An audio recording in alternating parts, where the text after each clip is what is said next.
This great organization will now go live. There you go. We have a very long-term plan for this organization that will take us to the next level of combating anti-Semitism, but also promoting for everybody the universality of human rights, peace, and democracy. That's the sound from a media conference in August, where dignitaries in the Toronto area helped officially launch the new website for the Abraham Global Peace Initiative. The AGPI is a new human rights think tank founded by Avi Benlolo. And if Benlolo's name is familiar to you, it's partly because he's a prolific writer and commentator on anti-Semitism and Israel and Jewish issues, but maybe you've heard of him because until the summer of 2020, he spent 2 decades as head of the Friends of the Simon Wiesenthal Centre for Holocaust Studies, based in Toronto. His sudden departure from there surprised many in the community, but the terms of what happened and why he's not working there anymore are covered by a legal non-disclosure agreement, so he can't talk about it. Benlolo's hoping to put all that behind him now, and he's taking the fight against anti-Semitism in a new direction. He's got the support of many prominent Canadian leaders on his board, including Ed Sonshine and Paul Godfrey and retired Senator Jerry Grafstein, Holocaust survivor Max Eisen, and politicians like Bill Blair and Stockwell. They are also supporters, as are police chiefs and an author, Marina Nemat. This week, on Wednesday, October 6th, Benlolo plans to bring the Abraham Global Peace Initiative to New York, specifically to the United Nations, where he's launching the think tank on the international scene. And he's handing out an award in human rights to Canada's ambassador to the UN, Bob Rae. While Benlolo says existing Canadian Jewish groups do have a role to play, including his old employer, he feels these approaches aren't working, and that it's time to try a new method to tackle the scary state of the world, including the main things that keep him up at night: anti-Semitism, the demonization of Israel, and Iran. We can shut ourselves completely off and try to deal with anti-Semitism on our own, all 14 million of us, or we can expand our base, reach out and find partners. I'm Ellen Besner, and this is what Jewish Canada sounds like for Monday, October 4th, 2021. Welcome to the CJN Daily, sponsored by Metropia.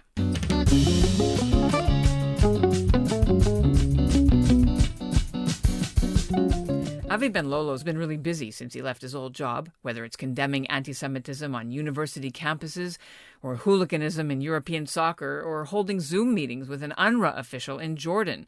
And then there's a weekly newsletter and his weekly articles in the National Post, and registrations open for his group's International Anti-Semitism Summit in November with some very high-level speakers. Coming up, Avi Benlolo will be here to explain how he's leveraging Canada's brand, and his own, to find human rights allies around the world. But first, here's what's making news elsewhere in Canada right now. I'm Mary Clark in Kelowna, and this is what Jewish Canada sounds like. There's an update to the story we brought you a couple of weeks ago about that Canadian-Israeli effort to rescue Afghan women cyclists and others from the Taliban. As we told you then, Sylvan Adams teamed up with IsraAid to get a plane load of at-risk women out on September 6th. Now, a second group of 123 people has come out over the weekend. You can read more about this new group in a story that's on the CJN's website and find out why Adams says the Canadian government is not moving fast enough to take in its promised 40,000 refugees. In Halifax Sunday, the specially commissioned bronze statue of the late philanthropist Ruth Goldblum was installed outside the Canadian Museum of Immigration, a museum which she founded. Her relatives, Karen and Howard Conter, led the effort to raise the funds for the sculpture.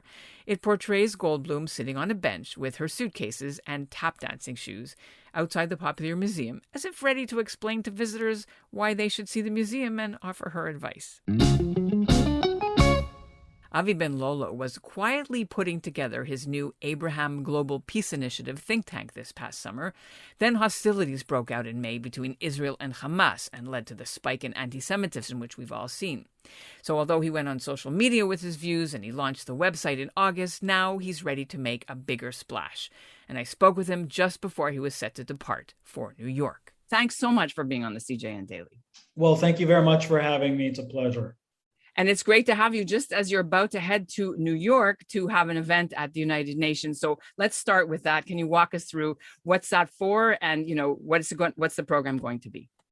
Yeah, well, the Abraham Global Peace Initiative is a Canadian organization that is really outward looking, and it's global in nature. And so, of course, the most fitting place for us to start off is the United Nations. And even despite the fact that sometimes, there's friction there, it's exactly why we exist. It's in order to meet with as many leaders as possible and start a conversation and hopefully press for changes. We are actually going to be bestowing our first ever Human Rights Award on our own permanent ambassador to the UN, Ambassador Bob Ray, who has done incredible things for our country and internationally when it comes to human rights. So as a starting point, we're going to be doing that, meeting with him and his colleagues at Canada's mission, and then, of course, meeting with various ambassadors along the way throughout the day, and as well, meeting with organizations like UNRWA and the Human Rights Commission, the senior executives there. Well, you bring up very important points that Jewish people, of course, and Canadian Jews watch, which is, of course, the whole anti-Israel slant.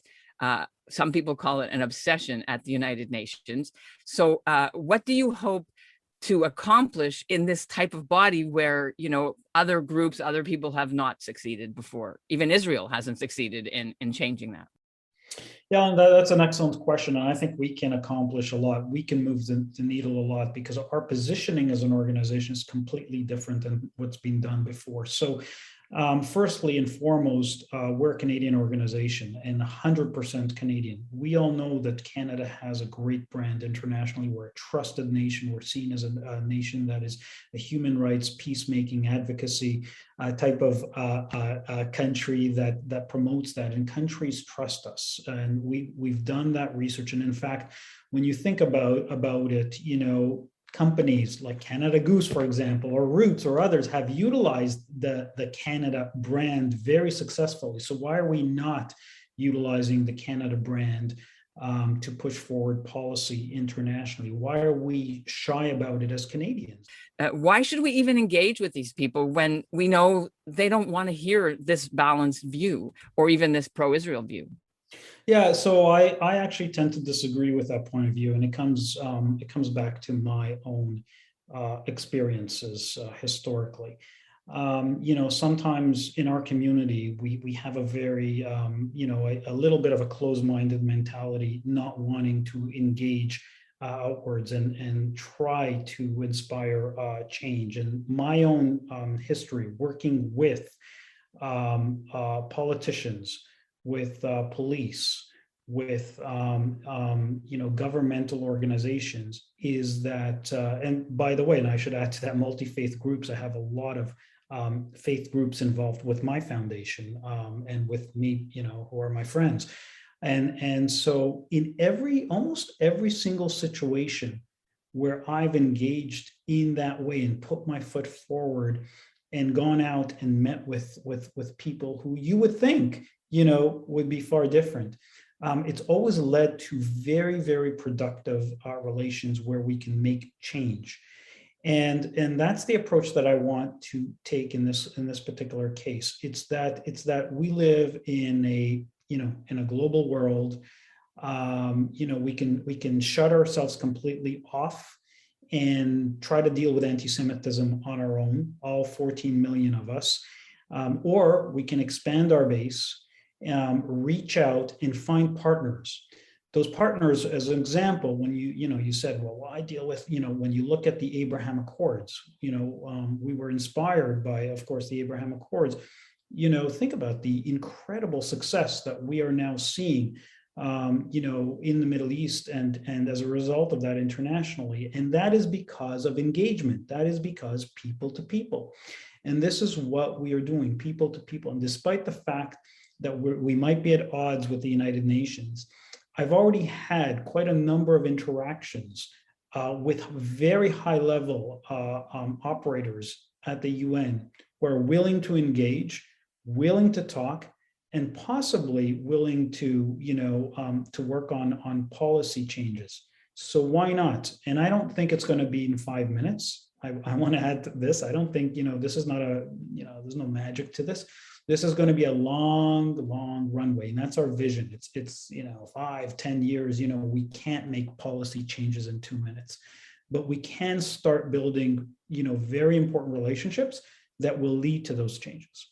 Of the issues that are keeping you up at night, what are the top 3? It's the fear, first of all, in the Jewish community, and secondly, the assaults against the Jewish community that were on our streets. And those same assaults were also in American streets and in European streets. And so, it was around the world. And so that keeps me up at night. What is the future, first of all, of our community in this country, given what happened and given the silence around it? And so the next flare-up, what will it be like? Because each flare-up will be worse and worse and worse. So I'm very worried about the next decade when it comes to anti-Semitism. And I think we are dealing with an urgent situation. We cannot fall asleep, and that's what I try to focus on every single day. That's one. Two is obviously the defamation of Israel, which is continues to be a source of both anti-Semitism, but also people trying to bring Israel to its knees. They're not going to succeed. Israel is very strong, but that is still very much weighing on my mind. And of course, Iran keeps me up at night, and this is a very dangerous regime, as we all know. They are trying to create an umbrella in the Middle East that is under their control. They already, in a way, have already created it, where you're seeing Syria, now Lebanon, Yemen, obviously Gaza, under the Iranian influence. And that is growing. And then, of course, they are going to get the bomb. And that's what Jewish Canada sounds like for this episode of the CJN Daily, sponsored by Metropia, Integrity, Community, Quality, and Customer Care. We're soon going to mark a very special milestone here at the CJN Daily podcast. It'll be our 100th episode at the end of October. So we've got a contest underway.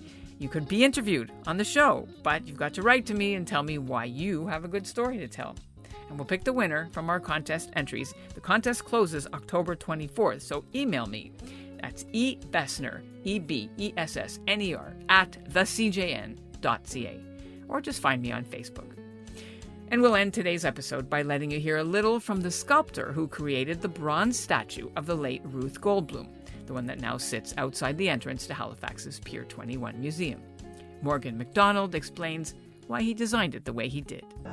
She would love to greet people that came to the museum. She'd always be at the front entrance. And so the idea is to have this at the front door in the museum. And as you can see, you can sit down on the bench, and it's created in the spirit that visitors to the museum are going to be able to sit down with the piece, get their photo taken.